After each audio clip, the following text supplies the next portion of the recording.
প্রিয় শিক্ষার্থী বন্ধুরা, সোম এডুকেশন ইউটিউব চ্যানেলের আরেকটি নতুন ভিডিওতে তোমাদের সবাইকে স্বাগত। এইচএস থার্ড সেমিস্টার পলিটিক্যাল সায়েন্সের অধ্যায় ভিত্তিক লাস্ট মিনিট সাজেশন নিয়ে আজকের এই স্পেশাল ভিডিও। প্রথম অধ্যায় থেকে 8 নম্বর থাকবে। এই 8 নম্বরের জন্য মাত্র 40টি ওয়ান লাইনের প্রশ্ন দেখে যাও, এখান থেকে তুমি উপকৃত হবেই হবে। বোর্ড তার সংসদ নমুনা প্রশ্নপত্রে যে প্রশ্নগুলি রেখেছে সেগুলি এখানে রাখা হয়নি। সেই প্রশ্নপত্রগুলি নিয়ে অলরেডি ভিডিও পোস্ট করে দেওয়া হয়েছে। সেই ভিডিও লিঙ্ক আজকের ভিডিওর নিচে কমেন্টে পিন করে দেওয়া থাকবে। তাহলে দেখে নাও উচ্চ মাধ্যমিক political science last minute lesson 1 থেকে সুপার 40টি এমসিকিউ প্রশ্ন। 1. দ্বিতীয় বিশ্বযুদ্ধ শুরু হয় 1939 সালে এবং সমাপ্তি ঘটে 1945 সালে। প্রশ্ন আসতে পারে, দ্বিতীয় বিশ্বযুদ্ধ কবে শুরু হয়?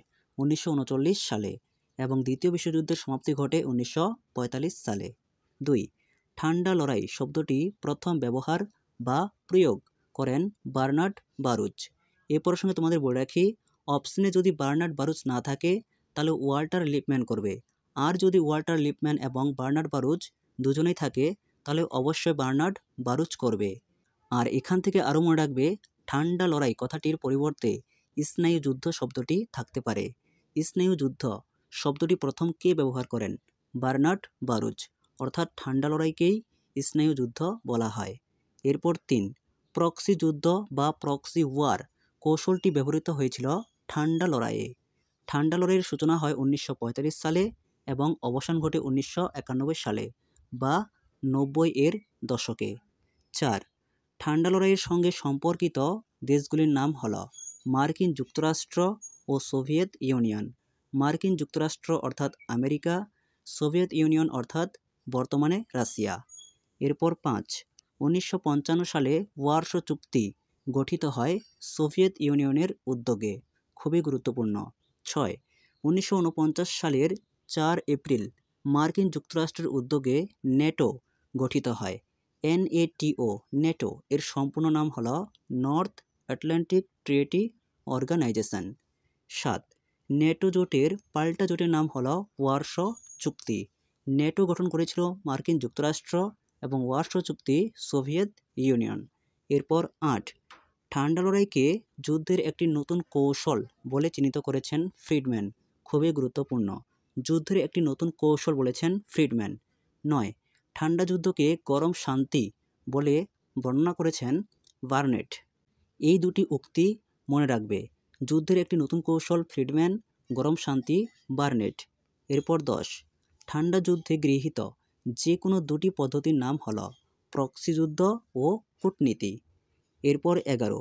ঠান্ডা লড়াইয়ের একটি অন্যতম কারণ হল মতাদর্শগত বিরোধ, বা প্রশ্নটি আসতে পারে মতাদর্শগত বিরোধ কথাটি কোন লড়াইয়ের সঙ্গে যুক্ত? ঠান্ডা লড়াইয়ের। 12. সল্ট এর পুরো নাম হল স্ট্র্যাটেজিক আর্মস লিমিটেশন ট্রিটি। সল্ট 1 স্বাক্ষরিত হয়েছিল 1972 সালে এবং সল্ট 2 স্বাক্ষরিত হয়েছিল 1979 সালে, খুবই গুরুত্বপূর্ণ। 13.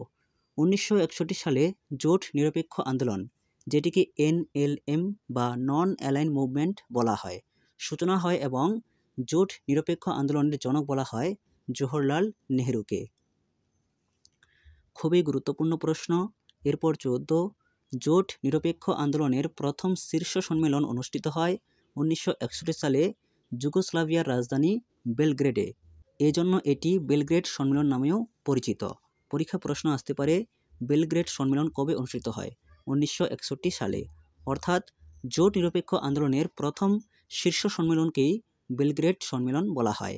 এখান থেকে আরও মনে রাখবে, জোট নিরপেক্ষ আন্দোলনের শেষ সম্মেলন 2024 সালে উগান্ডার কাম্পালায় অনুষ্ঠিত হয়েছিল। উগান্ডা খুবই ইম্পর্ট্যান্ট। 15. জোট নিরপেক্ষ আন্দোলনের বর্তমান অর্থাৎ মোট সদস্য সংখ্যা 121 এবং সর্বশেষ সদস্য হলো দক্ষিণ সুদান। দক্ষিণ সুদান হলো জোট নিরপেক্ষ আন্দোলনের 121তম সদস্য রাষ্ট্র। এরপর 16. পঞ্চশীল নীতি ভারত ও চীনের মধ্যে স্বাক্ষরিত হয় 1954 সালে, খুবই গুরুত্বপূর্ণ প্রশ্ন। পঞ্চশীল নীতি, যেখানে 5টি নীতির কথা বলা হয়েছে, এটি চীন ও ভারতের মধ্যে স্বাক্ষরিত হয় 1954 সালে। ভারতের তৎকালীন প্রধানমন্ত্রী জওহরলাল নেহেরু এবং চীনের প্রধানমন্ত্রী চৌ এন লাই এই চুক্তি স্বাক্ষর করেন। তবে মনে রাখবে, পঞ্চশীল নীতি ঘোষণা করেন জওহরলাল নেহেরু। এই পঞ্চশীল নীতিতে যে 5টি নীতি ছিল খুবই গুরুত্বপূর্ণ, মনে রাখতে হবে। 1. সার্বভৌমত্ব ও আঞ্চলিক অখণ্ডতার প্রতি পারস্পরিক শ্রদ্ধা। 2. অনাক্রমণ। 3. অভ্যন্তরীণ বিষয়ে হস্তক্ষেপ না করা। 4. সাম্য ও পারস্পরিক সাহায্য। 5. শান্তিপূর্ণ সহ অবস্থান। এরপর 17. মার্শাল পরিকল্পনার মূল উদ্দেশ্য ছিল মার্কিন যুক্তরাষ্ট্র কর্তৃক অর্থনৈতিক পুনর্জীবন, ইউরোপীয় দেশগুলিকে নিয়ে সোভিয়েত বিরোধী একটি জোট গঠন করা। এরপর 18. মার্শাল পরিকল্পনা আনুষ্ঠানিকভাবে ঘোষিত হয়েছিল 1947 সালের 5 জুন এবং কার্যকরী হয় 1948 সালের এপ্রিল মাসে। এরপর 19. দেতাত একটি ফরাসি শব্দ যার অর্থ পরস্পরের প্রতি অবিশ্বাসপূর্ণ সম্পর্ককে সহজ করে তোলা, অথবা অপশানে থাকতে পারে উত্তেজনা প্রশমন ও বন্ধুত্বের পুনঃপ্রতিষ্ঠা। তবে মনে রাখবে, দেতাত ফরাসি শব্দ হলেও এটি একটি প্রক্রিয়া। এরপর 20. পটসডাম সম্মেলনের মাধ্যমে ঠান্ডা লড়াইয়ের সূত্রপাত ঘটে। পটসডাম সম্মেলন হয়েছিল 1945 সালে এবং এই সম্মেলনের মাধ্যমেই ঠান্ডা লড়াইয়ের সূত্রপাত হয়। 21. পেরেস্ত্রয়িকা হল অর্থনৈতিক বিকেন্দ্রীকরণ। এরপর 22. পেরেস্ত্রয়িকা এবং গ্লাসনস্ত নীতি দুটির প্রবক্তা হলেন মিখাইল গর্বাচেভ, যিনি সোভিয়েত প্রেসিডেন্ট ছিলেন। পেরেস্ত্রয়িকা অর্থ পুনর্গঠন এবং গ্লাসনস্ত কথার অর্থ মুক্তমনা। এরপর 23. কিউবার সংকট দেখা দেয় 1962 খ্রিস্টাব্দে। 24. জোট নিরপেক্ষতা বলতে পুঁজিবাদী শিবির বা সমাজতান্ত্রিক শিবির কোনো জোটে অংশগ্রহণ না করা থেকে বিরত থাকাকে বোঝায়। পুঁজিবাদী শিবির বলতে এখানে মার্কিন যুক্তরাষ্ট্র এবং সমাজতান্ত্রিক শিবির বলতে সোভিয়েত ইউনিয়ন, রাশিয়া। 25. 1955 খ্রিস্টাব্দে বান্দুং সম্মেলন অনুষ্ঠিত হয়। প্রশ্নটি খুবই গুরুত্বপূর্ণ। বান্দুং সম্মেলন কবে অনুষ্ঠিত হয়? 1955 খ্রিস্টাব্দে। 26. NIEO নিও কথাটির পূর্ণ রূপ হল নিউ ইন্টারন্যাশনাল ইকোনমিক অর্ডার, বা এখান থেকে আরেকটি প্রশ্ন আসতে পারে, 1970 এর দশকে তৃতীয় বিশ্বের উন্নয়নশীল দেশগুলির সামনে পারস্পরিক সহযোগিতার ভিত্তিতে অর্থনৈতিক বিকাশের দ্বার উন্মুক্ত করার জন্য জোট নিরপেক্ষ আন্দোলন সম্মিলিত জাতিপুঞ্জের কাছে জেড প্রতিষ্ঠার দাবি জানায়।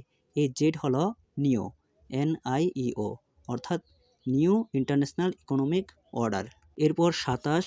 জোট নিরপেক্ষ আন্দোলনের একটি অপরিহার্য নীতি হল হস্তক্ষেপ না করা। এরপর 28. মার্কিন রাষ্ট্রপতি হ্যারি ট্রুম্যান মার্কিন কংগ্রেসে এক বক্তৃতায় গ্রিস, তুরস্ক সহ বিশ্বের যে কোনো দেশকে সোভিয়েত আগ্রাসনের বিরুদ্ধে ইউরোপের দেশগুলিকে সামরিক ও আর্থিক সাহায্যদানের যে প্রতিশ্রুতি দেন তা ট্রুম্যান নীতি নামে পরিচিত। এরপর 29. জোট নিরপেক্ষ আন্দোলনের প্রধান লক্ষ্য হল শান্তির অনুকূলে একটি পরিমণ্ডল গড়ে তোলা। 30. বর্তমানে জোট নিরপেক্ষ আন্দোলনের একটি প্রাসঙ্গিকতা হল আন্তর্জাতিক ব্যবস্থার গণতন্ত্রীকরণ প্রক্রিয়াকে সুসম্পন্ন করার জন্য প্রয়োজন। 31. G77 বলতে বোঝায় জোট নিরপেক্ষ আন্দোলন ও প্রধান জোট নিরপেক্ষ দেশগুলিকে নিয়ে গড়ে ওঠা একটি গোষ্ঠী। 32. প্রথম পরমাণু বোমা আক্রান্ত দেশটির নাম হল জাপান। 33. ট্রুম্যান ডক্ট্রিন বা ট্রুম্যান নীতি ঘোষিত হয় 1947 সালের 12 March. 34. WTO world trade organization গঠিত হয় 1995 সালে। 35. লৌহ জবানিকা তত্ত্বটি কে উপস্থাপন করেন অথবা 1946 সালে ফুলটন বক্তৃতা দিয়েছিলেন চার্চিল। লৌহ জবনিকা এবং ফুলটন বক্তৃতা, এই কথাগুলি বলেছিলেন চার্চিল। এখান থেকে আরও মনে রাখবে, দ্বিতীয় বিশ্বযুদ্ধের সময় মার্কিন রাষ্ট্রপতি ছিলেন রুজভেল্ট, অর্থাৎ আমেরিকার প্রেসিডেন্ট ছিলেন রুজভেল্ট এবং ব্রিটিশ প্রধানমন্ত্রী ছিলেন চার্চিল। 37. মার্কিন যুক্তরাষ্ট্রের নেতৃত্বাধীন ন্যাটো প্রতিষ্ঠার পর Soviet Union, Poland, Romania, Bulgaria, Czechoslovakia, Yugoslavia, Hungary, France ও ইটালির কমিউনিস্ট পার্টির প্রতিনিধিদের নিয়ে এক্স গঠিত হয়েছিল।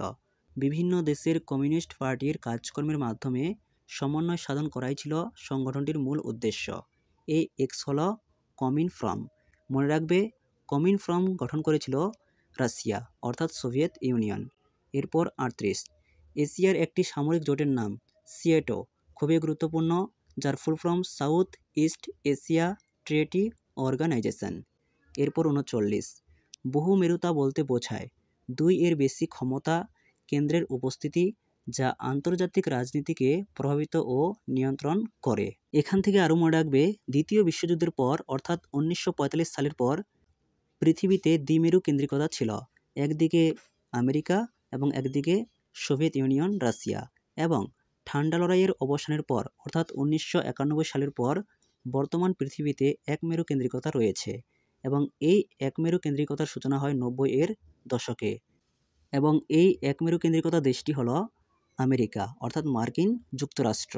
এরপর 40 এবং সর্বশেষ প্রশ্ন, ঠান্ডা লড়াই বলতে বোঝায় যুদ্ধ ও শান্তির মাঝামাঝি যুদ্ধ অবস্থা। এখান থেকে আরও মনে রাখবে, ঠান্ডা লড়াই এই ঘটনাকে ব্রিঙ্কম্যানশিপ অফ ওয়ারও বলা হয়। এই ছিল লেসন 1 থেকে অতি গুরুত্বপূর্ণ 40টি এমসিকিউ ওয়ান লাইনার প্রশ্ন। ভিডিওটি ভালো লেগে থাকলে অবশ্যই একটি লাইক করো। পরবর্তী ভিডিও নোটিফিকেশান সবার আগে পেতে চ্যানেলটিকে সাবস্ক্রাইব করে রাখতে একেবারেই ভুলো না।